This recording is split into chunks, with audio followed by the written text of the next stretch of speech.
नमस्कार, मैं Vaibhav Sadaphule. The real reason behind rape. आज इस टॉपिक के ऊपर मुझे आपसे कुछ बात करनी है। जैसे आज आप सब लोग इंस्टाग्राम रहे, व्हाट्सएप रहे, फेसबुक रहे, जो इंसिडेंट कोलकाता में हुआ, जो इंसिडेंट देश के हजारों जगह पे हो रहा है, जो इंसिडेंट हमारे बदलापुर में भी हुआ, उसके रिलेटेड आपने जो इंस्टाग्राम पे ऐड टू स्टोरी की है, जो व्हाट्सएप पे स्टेटस शेयर किया है, जो फेसबुक पे आपने पोस्ट की है, उसके बाद कुछ लोगों ने मुझसे, कुछ यूथ्स ने मुझसे सवाल किए कि सर आप ये सब चीज क्यों नहीं कर रहे, आपने अभी तक इंस्टाग्राम पे ऐड टू स्टोरी क्यों नहीं किया, आपने व्हाट्सएप पे कुछ स्टेटस क्यों नहीं डाला, ना क्यों आपने व्हाट्सएप पे कोई, फेसबुक पे कुछ पोस्ट क्यों नहीं किया।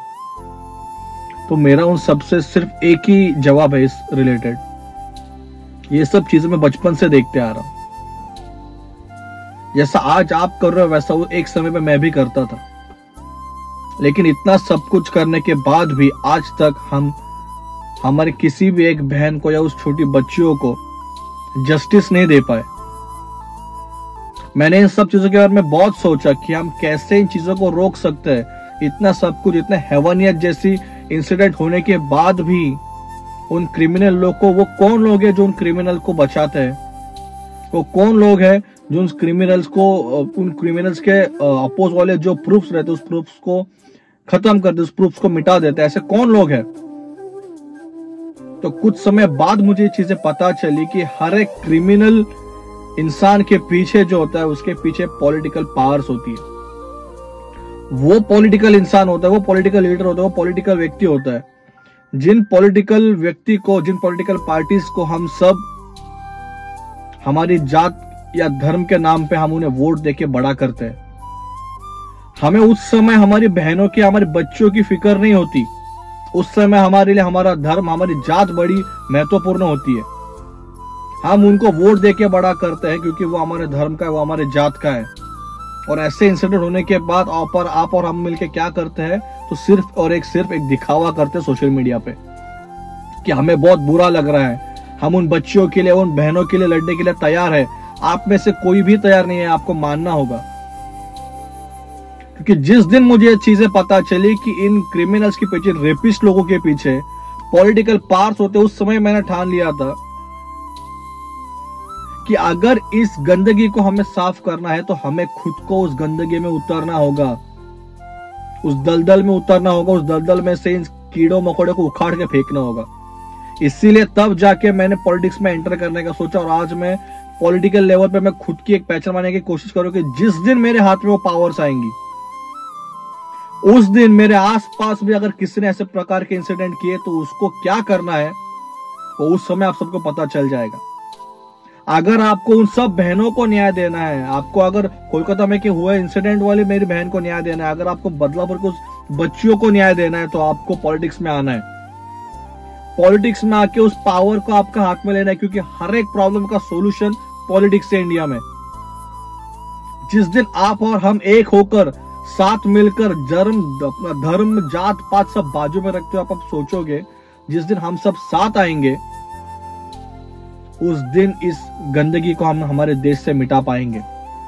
जैसे आपने रंग दे बसंती में एक डायलॉग सुना होगा, कोई भी देश परफेक्ट नहीं होता, उस देश को परफेक्ट बनाना होता है। उसी प्रकार से अगर आपको ये सब चीजें रोकनी है हमारे देश में, क्योंकि देश में रेप इंसिडेंट का इंडेक्स आप देखोगे तो बहुत हाई है। हर 16 मिनट में हमारे देश में रेप होता है, हर 16 मिनट में। लेकिन हम क्या करते हैं, जब हमारे पास एक चांस आते हैं कि हम इन चीजों को रोक सकते हैं, तब जाके हम क्या करते हैं, तब हम धर्म के नाम पे वोट करते हैं, तब हम जात के नाम पे वोट करते हैं। और जब मेरे जैसे कोई स्टैंड लेने का प्रयास करता रहता है कि नहीं मुझे ये चीजें बदलनी है, इसलिए मैं पॉलिटिक्स में, तो आप हमारे जैसे लोगों को आप टॉन्ट मारते हो, हमारे जैसे लोगों को आप कहते हो कि नहीं इसको सिर्फ हीरो बनना है।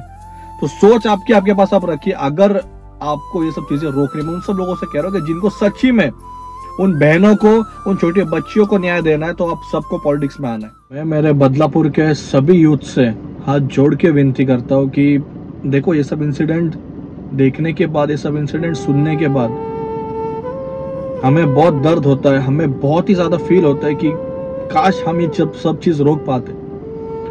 फ्रेंड्स, हमारे पास एक ही ऑप्शन है, इन सब चीजों को रोकने का एकमात्र सॉल्यूशन है, वो है पॉलिटिक्स। आई नो पॉलिटिक्स की एक इमेज बहुत ही गंदी तरीके से हमारे कंट्री में रिप्रेजेंट की गई है। पॉलिटिक्स मतलब सिर्फ वो गुंडे लोगों का ही फील्ड है, ऐसा वैसा। लेकिन हम कब सोचेंगे, जिस दिन हम उस फील्ड में उतरेंगे। आज आप किसी को डॉक्टर बनना है, किसी को इंजीनियर बनना है, किसी को आर्किटेक्ट बनना है, किसी को सो एंड सो बनना है, लेकिन कोई भी पॉलिटिक्स में आने की हिम्मत नहीं कर रहा है। किसी को भी ये नहीं लगता है कि अरे जिस दिन हम पॉलिटिक्स में जाएंगे, जब हम पढ़े लिखे लोग पॉलिटिक्स में आएंगे, जिस दिन हम अच्छी सोच रहे लोग पॉलिटिक्स में आएंगे, उस दिन इस हैवानियत को हम रोक सकते हैं। आपको सोचना होगा। मुझे बाकियों के बारे में नहीं पता, लेकिन आपको एक बार प्लीज मुझ पे ट्रस्ट करना होगा और आपको मुझ पे ट्रस्ट करके एक बार मुझे साथ देनी है। आप सब लोग मिलके मुझे एक बार साथ दीजिए। मैं आपको अश्योर करता हूं, मैं आपको प्रॉमिस करता हूं कि जिस दिन हम सब एक साथ आएंगे, उस दिन ऐसे इंसिडेंट करने की किसी की हिम्मत नहीं होगी। और अगर किसी ने ऐसे प्रकार के इंसिडेंट किए तो उसे हैवानियत क्या होती है वो हम उसे दिखाएंगे।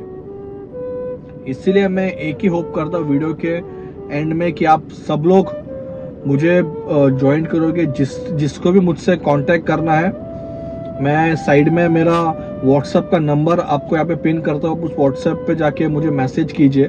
ये मेरा सिर्फ व्हाट्सएप नंबर है, इस पर आप कॉल नहीं कर पाओगे। तो आई रिक्वेस्ट कि आप सब लोग इस व्हाट्सएप नंबर पे मुझे कांटेक्ट करेंगे और हम सब साथ मिलके इस लड़ाई को लड़ेंगे और हमारे उस हर एक बहन को, हमारी उस हर एक छोटी बच्चियों को न्याय मिला के देंगे जिसके साथ ये हैवानियत जैसा इंसिडेंट हुआ है। I request all of you once again, please सिर्फ एक बार मुझे साथ दीजिए। उसके बाद आप देखना हम इस देश को परफेक्ट बना के दिखाएंगे। Thank you. जय हिंद, जय भारत।